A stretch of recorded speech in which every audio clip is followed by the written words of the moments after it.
افعال خالق کیفیتش الرحمن علی العرش استوى. صحیح است؟ الرحمن علی العرش استوى. این رحمان بالای عرش استوا نمود. این کیفیتش چطور است؟ نمیفهمیم. کیفیتش نمیفهمیم. چه قسم استوا کرد؟ نمیفهمیم. خیلی چی بگوییم در جوابش؟ کما یلیق بجلاله و عظمته. اونمو قسم استوا کرد که به جلال و عظمت خالق شایسته است. نه تشبیه با مخلوق میکنیم.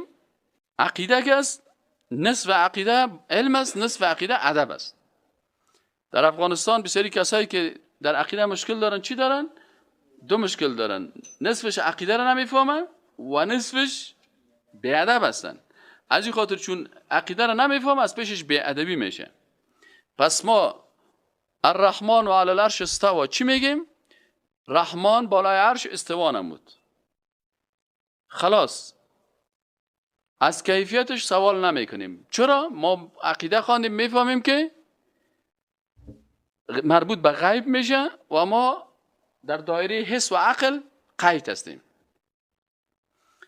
غیب شناسی نداریم.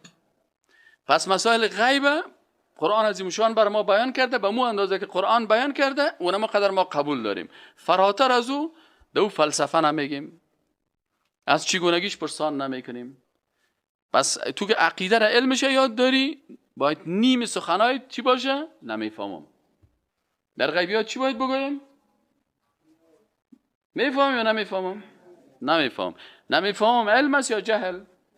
در اینجا علم است. صحیح نه؟ الف لام میم حروف مقطعات است. الله اعلم بمراده. عالما میگه نمیفهمم، جاهلا میگه الف الله لام جبریل میم محمد. میگه نمیگه. پس اینال نصف علم نمیفهمم است. و کسی که در جاهایی که نمیفهمم میگه میفهمم او جاهل است، عالم نیست.